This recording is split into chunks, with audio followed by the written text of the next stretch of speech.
don't know. I don't have a good background. Like, is this any better? I've been trying to figure out like about her background because all I have in my normal background is like my apartment. And like it's not always the cleanest with the two cats. They make a bit of a mess sometimes. And it just doesn't look very nice to look at. But I have like these two glass doors in my apartment that give out all of the natural lighting for this area. And so I like to sit in front of that because natural lighting is the best lighting, I think. But then like I'm like, maybe I can turn towards the couch, but then I have this ugly brown wall that obviously like I'm in an apartment, I can't change it. Anyway, so I'm trying to figure out like a different background to make it like look a little nicer and a little more consistent, but I don't know. I don't necessarily think I don't think the lighting's horrible, but I'm kind of trying to like angle this way so that way I still have some natural lighting coming out because like straight on wasn't really working. But then I'm at like a weird angle on my couch. For right now, we'll try a video here, see how I like it editing, and who knows, we might be back to just the messy backgrounds later, or maybe I'll have to try filming in my bedroom. Anyways, that aside, let's wrap up June. I read, I think 17 books so far this month. Technically 15, 2 of them were novellas and they were like both like really, really short. So I think technically like 15, but 17 overall. So I'm not gonna waste any more time. Let's just go ahead and jump in. The first book that I read this month was Enthralled by Gianna Darling. This is the first book in the Enslaved duet. I haven't read Enamored yet, but I am very excited to get to it. So I ended up giving this one 4 out of 5 stars. I really enjoyed it. It is definitely dark. So this one follows Cosima, I think that's how you say it, Cosima, and Cassio.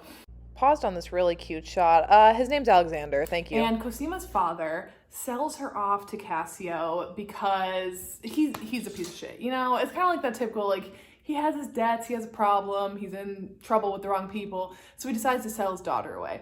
And that's what he does. And so Cosima goes to live with Cassio, and Cassio's like a lord, I believe, in some country in Europe. This all takes place over in Europe, I think, if I'm remembering correctly.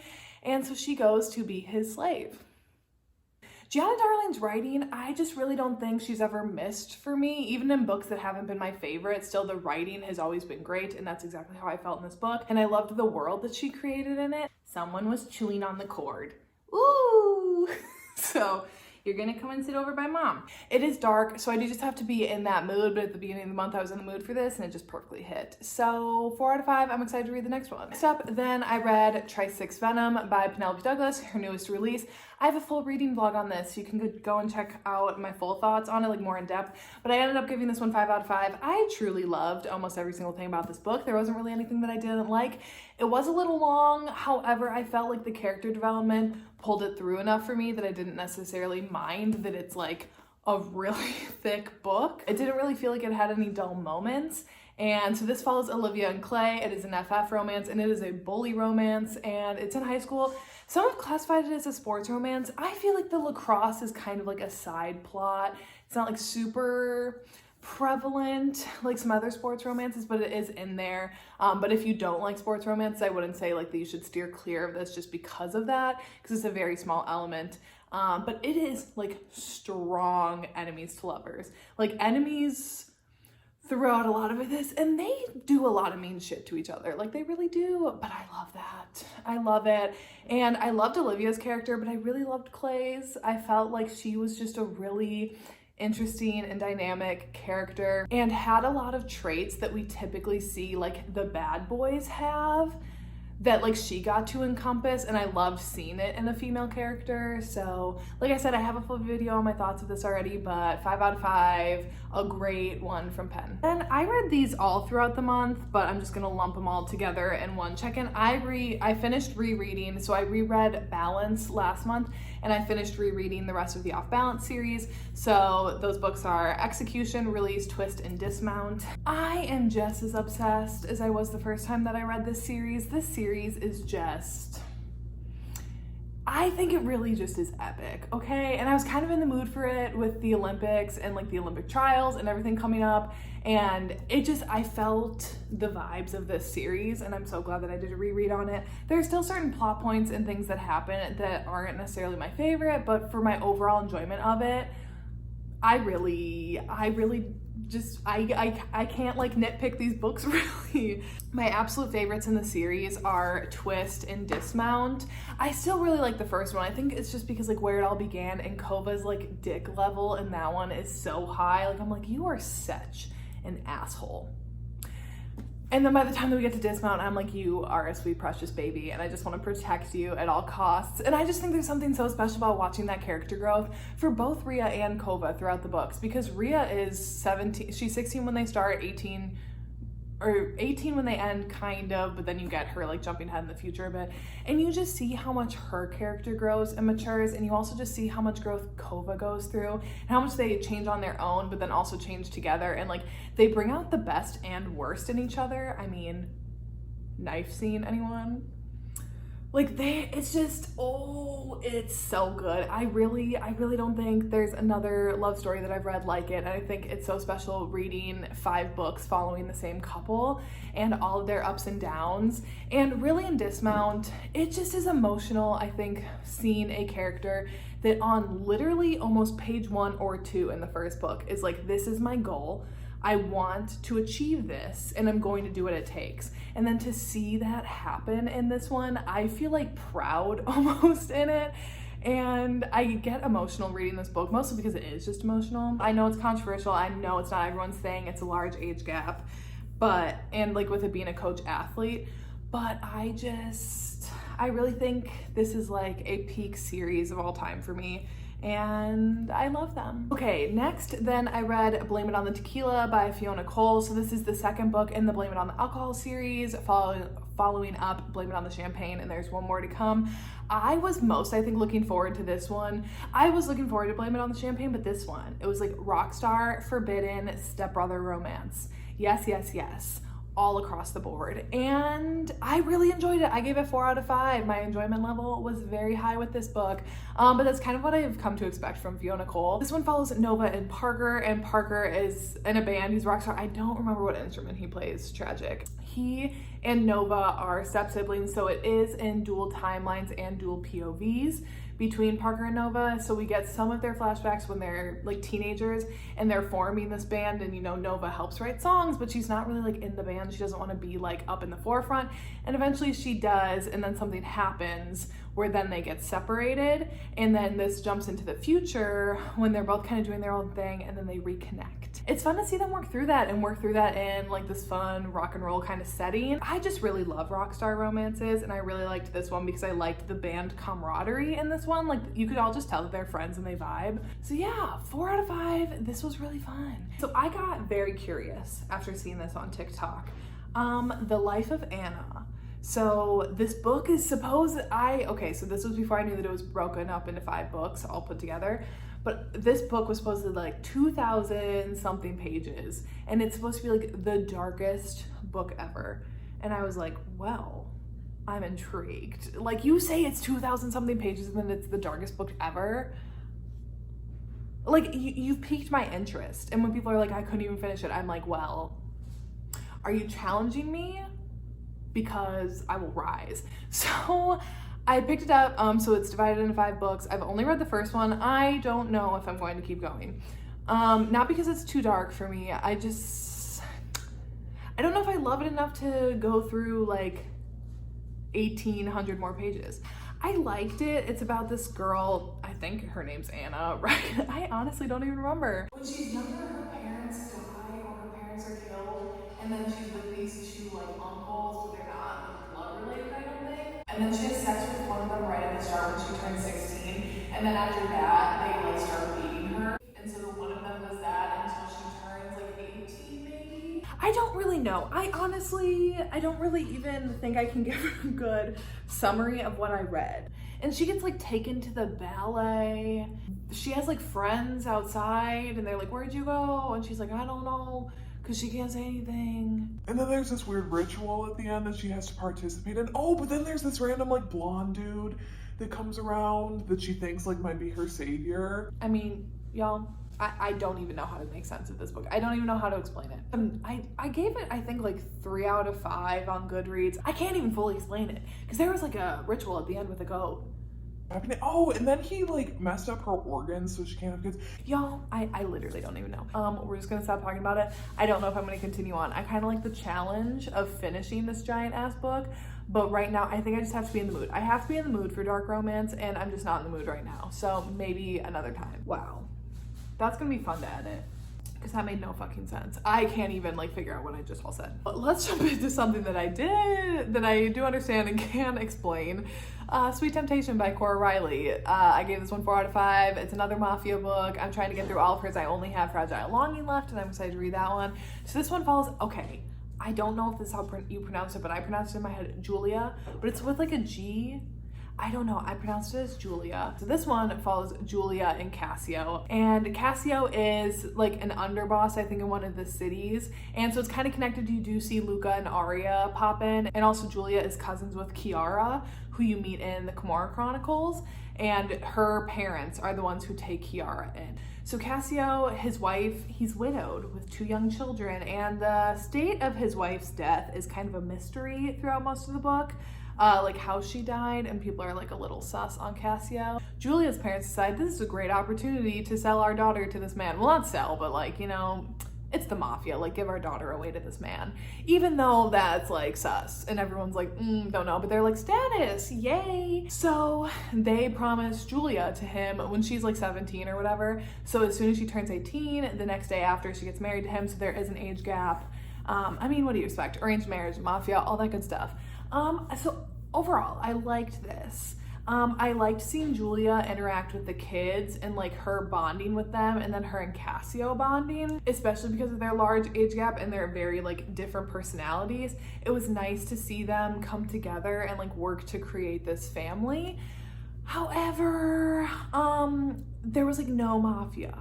Like there really wasn't. We never really got to go out with Cassio at all. We were pretty much always in the house or at the park with Julia and the kids, which was fine because I liked that aspect of the story, but I just wish there would have been more mafia involvement because there just really wasn't a lot. So I gave 4 out of 5 because I did really enjoy it, but I would have liked more mafia, more killing. Thank you very much. Then I read the 2 novellas that go with the Voyeur series by Fiona Cole. They're Watch With Me and Surrender. Watch With Me is a like 30-page novella, and it's a prequel to the 5th book, which is Liar. So this is when you get the night out with Olivia and Kent out at Voyeur and like their first interaction and meeting, because when we pick up in Liar, we know that they have like previously met each other at Voyeur and had this little like one-night stand deal, but we don't get to see that in the book, so we get to see that in this. So I liked it. I think I gave it 4 out of 5 on Goodreads. I would personally rate it like 3 out of 5 in my own terms, but like there wasn't really anything wrong with it. It was just like, yeah, it was cool. So I gave it 4 out of 5 on there because I'm like, there wasn't really anything wrong with it. Like I wouldn't ever need to read this again. And I don't think that you need to read this before Liar. Like you could, but I didn't because I didn't know about them until after, so whatever. And then Surrender, which is the other one. So this one follows Jake and Jackson as they're planning their wedding. And again, this one was fine, but I kind of just felt unnecessary. It was just kind of them stressing about money and like, oh, one of them was stressed out about money and the other one was stressed out because the other one didn't want to set a date. And I don't know, like it was fine, but novellas are not my thing. And I mean, like we know this. I don't necessarily always vibe with novellas because I'm kind of like, what's the point with a lot of them? And that's kind of how I felt with this. So it was fine. I think I gave it like 3 out of 5, but nothing like special or necessary, I thought. I told myself I wasn't gonna read this book, and then I was like, you know what, fuck it. I was like in a bit of a slump at the beginning of the month and not really reading anything, and I was like, you know what, let's just do this short, I was thinking like this pretty like short, sweet, you know, straight to the point kind of book. And then it's The Girl in Between by Miranda Silver. So this is the second one to The Boys Next Door. And so I was just hoping for some good MFM times. You know, I was just hoping for some fun vibes. Like the first one was pretty much like plot who, and it was like spice, but it was like good spice, you know? It wasn't like some of them like Daddy's Angel by K.A. Knight where I was like, this is just repetitive. The Boys Next Door was a fun time. This, it was a lot of plot. So, like, not that's a bad thing. Like, go you, Miranda Silver, for making more of a story out of it. I just didn't care. That wasn't what I was here for, and I wasn't here for just, like, one twin action. I was here for the twins and Diana, okay? I didn't want the one twin. Give me both of them. And we didn't really get that, like, at all. Until, like, one scene at the end. So I was disappointed. I did give it 3 out of 5 because it wasn't like what I was expecting or wanting. I don't necessarily think that makes it a bad book, but I didn't care that like Ian worked at the gym, okay? Like, take me back up to the treehouse. The next one I'm going to keep kind of brief because I'm going to have a reading vlog coming soon of it, and that is Verity by Colleen Hoover. I'm doing a whole Colleen Hoover reading vlog coming up soon, so I'm going to keep my thoughts on this brief, but I gave this 5 out of 5, and this was so fun. Totally different from anything that I've read from Colleen Hoover so far, and I love thrillers, but I think the thing with thrillers is that the ending makes or breaks them, and I've had too many that breaks them, that then I'm like, I'm not into them, because then I feel like I wasted all this time reading this book for it to just suck at the end, and I did not feel that way whatsoever with this one, and I still am thinking about it of like, ooh, how do I feel? Because all I say is that it leaves the ending to be kind of like, what do you believe? And I like that. All I'm gonna say is if you've been eyeing this one, read it. Even if you don't really like thriller, there's still enough romance in it that I feel like if you're mainly a romance reader and not a thriller reader, I feel like you could still like this because it's fun. Don't know why I put this off for so long because I finished the Red Queen series at the end of last year, but I found Broken Throne was when I was at my library a while back, so I checked it out. And I was looking forward to this because when I had posted my thoughts about Warstorm on TikTok, I had people being like, read Broken Throne, like you'll get the closure that you want. And I was like, okay, cool. No. Victoria, where do I start with this? I'm gonna start out with that I only read the last 2 short stories because I was not gonna read 500 pages of Norda history. I didn't come here for school. So I didn't read the short story between Maven and Cal's mother with that history because like we already know what happens. We learned that in the books. Like I don't need the background. So I skipped over the first one. And then I'm pretty sure the second one is like stuff with Farley and like the what are they called? The resistance people? I don't know. The Rise, Red as Dawn. Those people, like I didn't care about that. I don't need the prequel history on that or the history of Norda and all the war. Like I don't care about that either. So I skipped that one. And then the third one was about Evangeline. And it's like, I don't really care about her either. The last one is called Farewell. Mare and Cal's is called Firelight. And so that's what I was kind of looking forward to. And I wanted to see, if there's any more on how Mare, Cal, and Maven, I wanted to see if I could get any closure with how all of their characters ended. No. I mean, kind of. So I'm going to spoil the Red Queen series here right now. So if you don't want to know about that, please go ahead and skip ahead, to be on the safe side, a minute. Okay? And then we'll regroup and I'll see you at the next book. So I cared that Mare and Cal ended up together, but I thought that this was just kind of unnecessary, to be honest. It was 6 chapters and 5 of them were spent with them just staring at each other across a meeting room and wondering what the other's thinking. I guess I like that we know that they are probably off together living happily ever after, but no, whatever. And then Farewell. That's the one that I was looking forward to because it's between Maven and Cal and it was supposed to be like their last interaction. I was like, give me the Maven content. Maven's 8 pages out of this like 500-page book are the only thing that's worth this book for. And even that, I was like, what the fuck? Cal gets like 2 pages then. He gets some diary entries. I'm like, go you, Cal, write in your diary. Okay, so Maven's character deserved better. I'm just gonna say that. I thought his death was so anticlimactic. So I didn't like that at the end of Warstorm. So I was hoping in this, maybe we would get some more closure on that.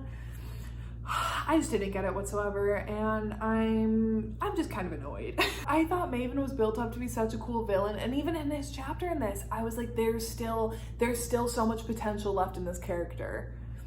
And then it was just kind of fizzled out. And I did like Cal going to go and visit his grave. I thought that was like a cute moment. And like I did feel myself getting a little misty-eyed. But it was more so for the fact that I think like we deserved more time with him in his death.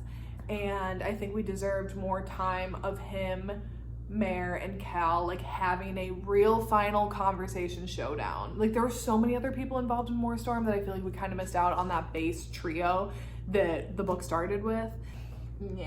Yeah, I'm done talking about it. Maven, Justice for the Villains. Oh, next I read Groupie by C.M. Stunich. I think that's how you say it. So this is a reverse harem rockstar romance. Once again, love the rockstar romances. This was a great time. I gave this one 4 out of 5 stars. At the beginning, I was worried it was gonna feel a little Wattpad-ish because it was feeling a little fanficky.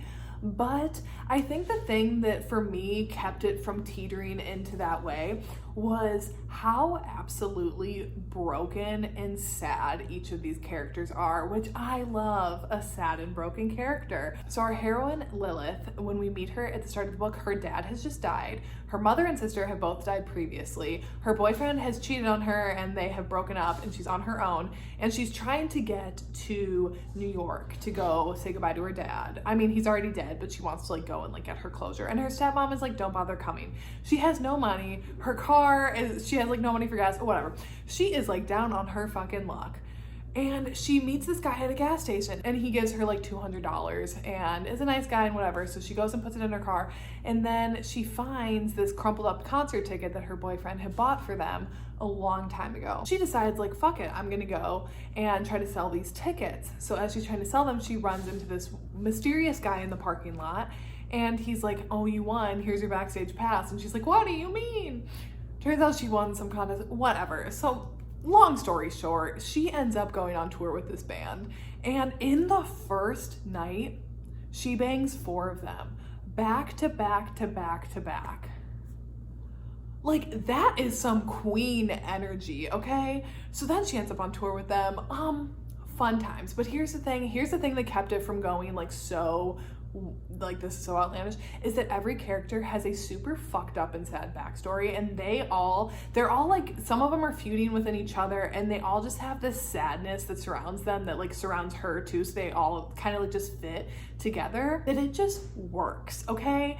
It's dramatic, it's extra, but I loved the hell out of it. And there are 2 more books I'm interested to see, because at the end of this one, she was like, I don't know who she's gonna end up with, if she'll end up with 1, 2, or multiple. And I'm like, if she doesn't end up either with Ransom or with all of them, suing. Also, it is a reverse harem that has group activities, because if there's no group activities in my reverse harem, I don't want it. I'm sorry. I'm sounding like, I'm just laying it all out there in this video, but it's true. And this one has it. So I'm excited to read the next 2. And lastly, I caught the blue wave. I read the first Ice Planet Barbarian book last month, and I read the 2nd and 3rd this month. I have to be in the mood for these, but when I'm in the mood for them, they just hit. So the second one is Barbarian Alien, and this one follows Liz and Rahash. I think I'm saying that right. It's literally an alien, so I do not care if I mispronounce his name. And so they have, landed on Nothoth, and Liz and Rahash resonate with each other, and it's them. I gave this one 4 out of 5 stars. I did like it. However, I liked better in the first one when there was more like world exploration and kind of like setting up this world, where this one, it was a lot of them like in the cave. Was really strong on like the enemies to lovers relationship, which I liked, but I wanted to get out and explore the planet a little bit more. And then the next one is Barbarian Lover. And this one, what is her name? Is it Kira and Ayako? Kira is worried that she won't ever resonate with any of the aliens here because she had an infection when she was younger and it damaged some of her organs, so she's barren. So she's worried that when they find out about that, especially since the aliens like need to breed for this tribe. This sounds bonkers when I'm explaining it, but you know what? It's a vibe. Don't knock it until you try it. She's worried that when they find out, that they'll kick her out. But Ayako's like, I still want you to be my mate. She had a little translator in her ear so that she could communicate with their captors when they first got taken by the little green men. And she's now like starting to hear the static of that and like them coming back for them. So that was fun. It was like it was more like plot than the other one had of like outside forces. If you haven't read Ice Planet Barbarians yet, I mean, honestly, what are you doing? But also, don't judge and just read. It's a fun time. I really realized that this month, that I felt like I was being so critical with some of my books that I was reading, and I was reading like with a very critical lens. And yes, I think there's a time and a place for that. But with Ice Planet Barbarians and like Groupie, am I going into that expecting it to be world-class literature, something that people are going to read in school for generations to come? No. I'm trying to enjoy myself, and I damn well did. So 4 out of 5. All right, I think that's everything that I read this month. I think next video that will be up will be my mid-year favorites, breaking down my top favorite 10 books that I've read so far this year. And then after that, hopefully the Colleen Hoover vlog will be coming. So exciting stuff, y'all. Anyways, I will see you when I see ya.